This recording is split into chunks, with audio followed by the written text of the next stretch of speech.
Friday அன்னைக்கு market எங்கே open ஆச்சோ அது பக்கத்துலேயே தான் வந்து க்ளோஸ் ஆகிருக்கு. பிரேக் அவுட் கொடுக்கறதுக்காக ட்ரை பண்ணுச்சு, ஆனால் அது சக்ஸஸ்ஃபுல்லாக இல்லை. இன்றைக்கி எப்படி இருக்கும் வாங்க பார்ப்போம்.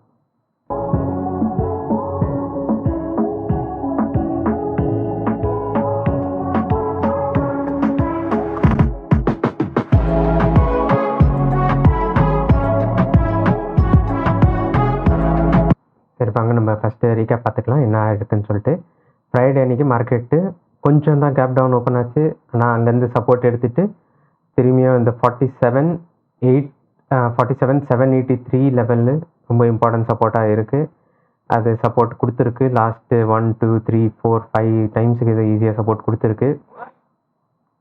இப்போது நம்ம நெக்ஸ்ட் என்னன்னு பார்த்தீங்கன்னா, இப்போது கிஃப்ட் நிஃப்டி ஆக்சுவலாக கொஞ்சம் 150 பாயிண்ட்ஸ் மேலே ட்ரேட் ஆகிட்டுருக்கு. ஸோ பேங்க் நிஃப்டி ஒரு 250லேருந்து 300 பாயிண்ட்ஸ் வரைக்கும் கேப் அப் ஆகிறதுக்கு வாய்ப்பு இருக்குது. சரிங்களா? இப்போ 250 லெவல் பக்கத்தில் கேப் அப் ஆகுது அப்படின்னாவே இது 48,000 மேலே தான் ஓப்பனே ஆகும். சரிங்களா? 48,000 மேலே ஓப்பன் ஆகுதுன்னு வச்சிங்களேன். ஃபார் எக்ஸாம்பிள் இந்த லெவல் 4850 பக்கத்தில் இதில் ஓப்பனே ஆகுதுன்னு கூட வச்சிங்களேன். அப்போ என்ன நடக்கும் அப்படின்னா, இது அங்கேருந்து உங்களுக்கு மேலே போயிட்டு 48,122 பக்கத்தில் போயிட்டு ரெசிஸ்டன்ஸ் எடுத்துன்னு வரலாம். சரிங்களா? இது மேலே போயிட்டும் கீழே வரலாம். இல்லை இது ஃபஸ்ட்டு கீழே போயிட்டு திரும்பியும் இந்த 47,900 இல்லை 47,869 சரிங்களா? இது எஸ்ஆர் ஃப்ளிப் லெவலு. இதுலேயும் நம்ம தாராளமாக நம்ம லாங்ஸ் போகலாம். இல்லை 4850 பக்கத்தில் இந்த லெவல் பக்கத்தில் உங்களுக்கு திரும்பியும் இப்போது சப்போர்ட் எடுக்கிற மாதிரி இருக்குது அப்படின்னா அங்கேருந்தே லாங்ஸு போகலாம். சரிங்களா? நான் அங்கேருந்து தான் போவேன் எப்படி இருந்தாலும் லாங்ஸு. அது திரும்பி சப்போர்ட் அந்த லெவலுக்கு திரும்பி அந்த சப்போர்ட் எடுக்குதுன்னா நான் கேரண்டிடாக லாங்ஸ் போவேன். சரிங்களா? இப்போ இதில் இன்னொன்று கூட நம்ம பார்க்கலாம்.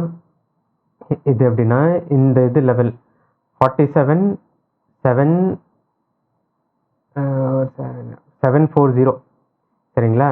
இந்த லெவல் எது வரைக்கும் பிரேக் ஆகலையோ அது வரைக்கும் நான் லாங்ஸ் தான் போவேன்.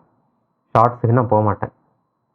ஓகேங்களா? அது எவ்வளோ வேணால் கீழே வரட்டும். என்னோடய ஸ்டாப் லாஸு 47,740 தான் இருக்க போது. நான் லாங்ஸுக்கு தான் போக போகிறேன். ஓகேங்களா?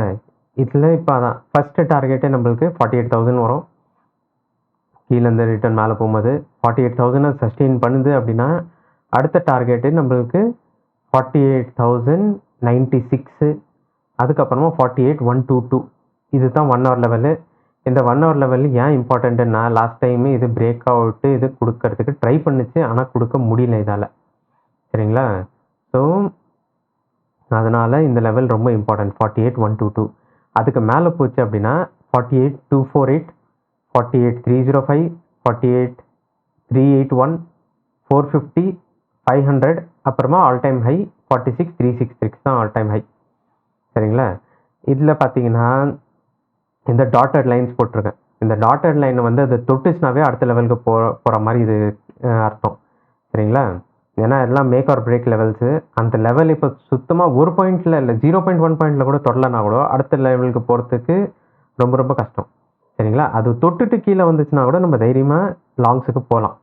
இன்கேஸ் அது தொடாமல் கீழே வருதுன்னா அப்போ தான் நம்ம ரொம்ப ரொம்ப ஜாக்கிரதையாக இருக்கணும் லாங்ஸில். சரிங்களா? ஸோ இப்போ 48,636 தான் previous high, all time high. இப்போ நம்ம நிஃப்டி ஆல் டைம் ஹையோட கம்பேர் பண்ணி பார்த்தோம் அப்படின்னா பேங்க் நிஃப்டின்னு ஆல் டைம் ஹையை தொடலை. சரிங்களா? அதான் இன்னும் ஒரு 800 பாயிண்ட்ஸ் அவையில் இருக்குது.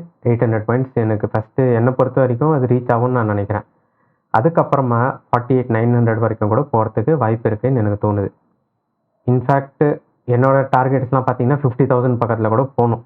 ஏன்னா நிஃப்டி ஆல்ரெடி ரொம்பவே ஹைக்கு போயிடுச்சு. பேங்க் நிஃப்டியும் நெக்ஸ்ட் வீக் இந்த ஒரு 2-3 நாளில் ஒரு 1,500 பாயிண்ட்ஸ் மூவ் கொடுத்தா கூட நான் ஆச்சரியப்படுறதுக்கு இல்லை. சரிங்களா? பாசிபிலிட்டி இருக்குது. அதுக்கப்புறமா ஆல் டைம் ஹையை தொட்டுட்டு 2 இண்டெக்ஸுமே அட் அ டைமில் கீழே வர்றதுக்கும் வாய்ப்பு இருக்குது. சரிங்களா? ஸோ அந்த ஒரு பாசிபிலிட்டிக்காக தான் நான் சொல்கிறேன். ஃபஸ்ட்டு இது ஆல் டைம் ஹையை நிஃப்டி ஆல் டைம் ஹையில் தான் இருக்குது. Bank Nifty all time high வந்துடுச்சுன்னா அதுக்கப்புறமே இவங்க கான்ஃபிடெண்ட்டாக ஓகே அப்படின்னு சொல்லிட்டு எல்லா டார்கெட்டுமே அச்சீவ்டுன்னு சொல்லிட்டு எல்லாருக்குமே ஒரு ஃபீலிங் வந்துடும். அதுக்கப்புறமா இன்னொரு 1000 பாயிண்ட்ஸ் மேலே போகிறதுக்கும் வாய்ப்பு இருக்குதுன்னு எனக்கு தோணுது. ஸோ 48,636 இப்போதைக்கு ஆல் டைம் ஹையு. இப்போ நெக்ஸ்ட் டைம் நம்ம போகிறோம் அப்படின்னா 49,600 இல்லைன்னா 50,000 பக்கத்தில் கூட ஒரு ரவுண்ட் ஃபிகராக தொட்டுச்சு அப்படின்னாவே ஒரு சைக்காலஜிக்கலாக அது ஒரு ரெசிஸ்டன்ஸ் இருக்கும். சரிங்களா? அதனால தான் நான் 50,000க்கு சொல்கிறேன். இன்கேஸ் அது 50,000 தொடுது அப்படின்னா அதுக்கப்புறமா தான் நம்ம அடுத்த டார்கெட்ஸ் என்னன்னு சொல்லிட்டு பார்க்க முடியும். ஓகேங்களா? அது வரைக்கும் நம்ம லாங்ஸில் இருக்கிறது தான் பெட்டருன்னு எனக்கு தோணுது. ஸோ நான் லாங்ஸில் தான் இருக்க போகிறேன். இதான் என்னோட அனாலிசிஸும் ட்ரேட் பிளானும் 11th ஆஃப் மார்ச் 2024க்காக. சரிங்களா? ஸோ ஜாக்கிரதையாக ட்ரேட் பண்ணுங்கள், பார்த்து ட்ரேட் பண்ணுங்கள். நான் ட்ரேட் பண்ணும்போது நான் லைவில் வரேன். அப்போ பார்ப்போம்.